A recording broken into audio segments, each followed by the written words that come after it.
Halo, apa kabar? Saatnya Anda menyimak berita Sumatera Utara bersama saya, Afrin Meriana. Sejumlah berita pilihan akan kami sajikan untuk Anda dan berikut 3 berita utama hari ini. Untuk kedua kalinya, pesawat yang membawa jemaah haji diancam bom. Pesawat terpaksa mendarat darurat di Bandara Kuala Namu. Seorang warga di Batubara ditembak orang tidak dikenal di teras rumahnya. Peluru dari jenis senapan angin.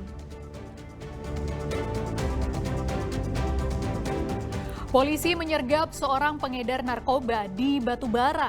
Pelaku sempat membuang pil ekstasi ke selokan.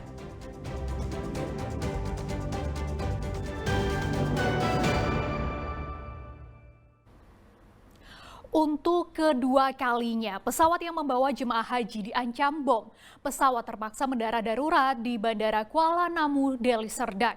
Pesawat Saudi Arabia SVA 5688 yang membawa hampir 400 jemaah haji harus dinapkan dulu di hotel dan diterbangkan kembali ke Surabaya. Pesawat Saudi Arabia SVA 5688 parkir dengan selamat di landasan Bandara Kuala Namu. Pesawat dengan rute Jeddah ke Surabaya harus mendarat darurat pada Sabtu pagi karena pilot menerima ancaman bom di dalam pesawat. Sebanyak 376 jemaah haji menumpang pesawat Saudi Arabia Airlines diarahkan menaiki bus bandara untuk kemudian dievakuasi ke kamar salah satu hotel dekat dengan bandara. 196 pria dan 180 wanita dipindahkan ke kamar hotel dan kemudian akan diberangkatkan ke Surabaya pada Minggu dini hari. Penumpang tadinya hanya diberitahu ada masalah teknis yaitu pengisian bahan bakar. Masalah apa nggak ada Pak? Nggak tahu. Pak Cemas nggak Pak? Pak Cemas tadi? Iya. Pak Cemas? Iya. Udah kabari keluarga di rumah? Udah. Usai pesawat bersih dari penumpang, petugas gabungan dari tim Jihandak Batalion Zenit Tempur, Yon Zipur 1 DD, TNI Angkatan Darat dan tim penjinak bom Polda melakukan pemeriksaan di dalam pesawat dengan menggunakan perlengkapan lengkap termasuk alat penjinak bom. Sedari pagi hingga Sabtu sore, petugas Jihandak masih terus melakukan pemeriksaan di area pesawat. Setelah 8 jam lebih menjalani pencarian unit bom terhadap barang bawaan penumpang, pesawat Saudi Airlines SVA 5688 Sabtu sore pihak TNI, Polri dan pihak Bandara Internasional Kuala Namu, Kabupaten Deli Serdang menyatakan tidak menemukan peledak di area pesawat. Para penumpang dan kru aman, tentunya tim Jibom dari Polda Sumut bersama TNI memberikan pengaman terhadap barang-barang yang ada di pesawat. Itu juga memerlukan effort yang cukup kuat dan cepat dibantu dengan TNI. Dan alhamdulillah barang-barang bagasi sudah dilakukan X-ray dan sampai saat ini tidak ditemukan adanya dugaan bom yang menjadi teror di pesawat tersebut. Yang ketiga, kami juga mengamankan pesawat itu tersebut. Ya, jam 16.30 kita lakukan pengamanan dan pengecekan dari pesawat dan alhamdulillah dinyatakan clear and clean, artinya tidak didapati adanya dugaan teror bom. Kepala Kantor Otoritas Bandara Wilayah 2 Medan menyebutkan pesan ancaman bom didapat pilot dari VPN Direct Speech. Ada nomornya, kalau Anda kan HP ada ininya, nomornya, kalau tidak ada nomornya, hanya negaranya saja. Terus Itu bukan suara ya Pak tadi Pak? ya ada komunikasi suara radio speed. Kepada siapa Pak? Itu pertama masuknya ke Kuala Lumpur masuk ke Jakarta. Sebelumnya, pada Sabtu pekan lalu, pesawat Saudi Airlines yang juga ditumpangi jemaah haji Embarkasi Depok mendapatkan ancaman bom dan terpaksa mendarat darurat di Bandara Kuala Namu. Polisi belum dapat memastikan apakah ancaman bom kedua merupakan jaringan dari negara yang sama saat ancaman pertama. Polisi kini masih bekerja sama dengan intelijen internasional untuk menyelidiki ancaman bom di pesawat ini. Muhammad Hamdani melaporkan dari Deli Serdang. Akibat adanya ancaman bom pesawat Saudi Arabian Airlines yang mendarat darurat di lapangan terbang Bandara Kuala Namu, 21 penerbangan di Bandara Kuala Namu mengalami keterlambatan hingga Sabtu siang. Jadwal penerbangan sekitar 15 menit hingga 2 jam. Sebanyak 21 penerbangan yang mengalami keterlambatan dan tidak ada penumpukan penumpang akibat keterlambatan ini. Hingga kini aktivitas telah kembali normal.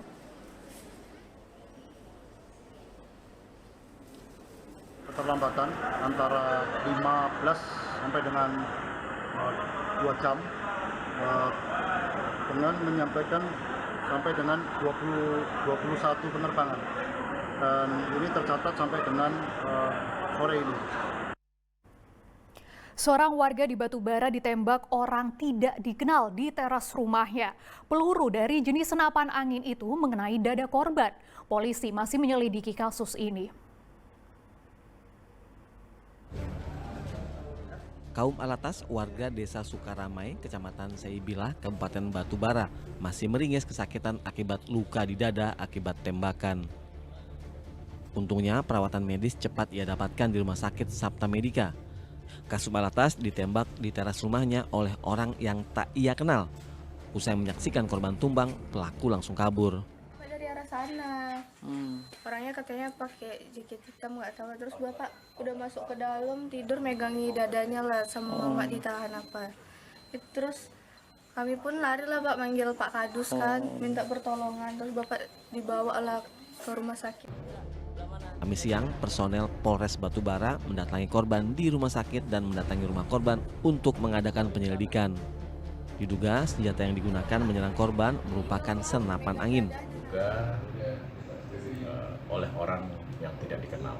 Ya, korban yang bersangkutan dengan istrinya sedang duduk-duduk di balai-balai depan rumahnya. Dan waktu dia selesai membuang sampah, dia mau duduk kembali bersama korban bersama istrinya sebagai saksi. Saat ini korban telah dirujuk untuk mendapatkan perawatan medis di Rumah Sakit Haji Adam Malik Medan. Korban mengalami luka serius dan kemungkinan harus menjalani pembedahan akibat sisa proyektil masih bersarang. Tuti Alawiyah Lubis melaporkan dari Medan. Sempat viral di media sosial, 3 orang pelaku begal yang dikenal sadis akhirnya ditangkap polisi dari Mapolsek Medan Sunggal. Ketiga tersangka dilumpuhkan saat penangkapan.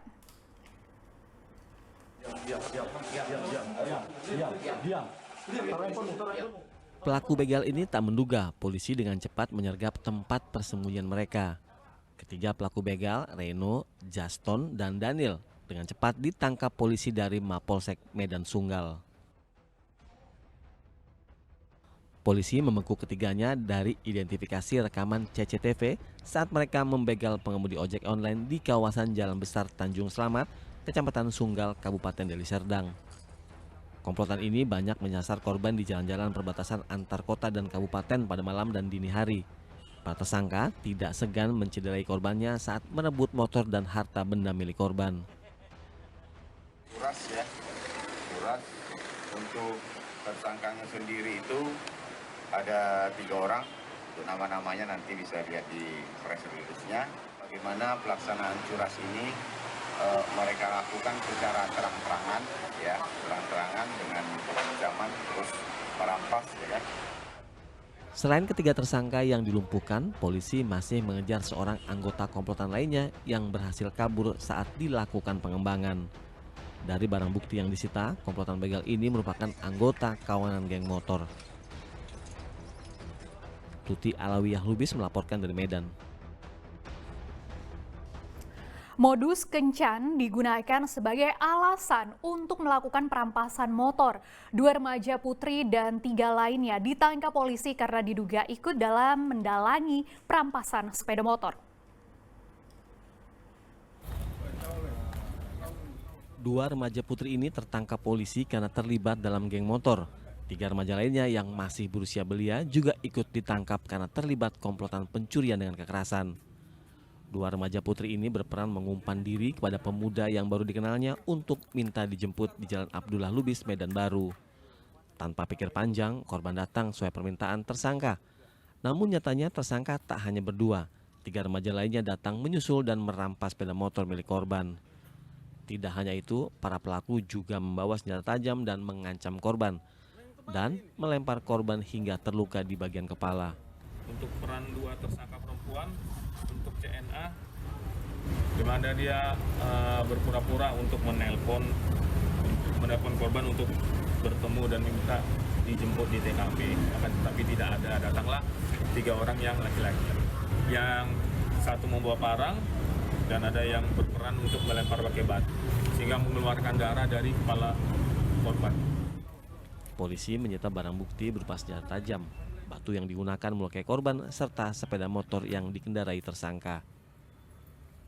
Tuti Alawiyah Lubis melaporkan dari Medan.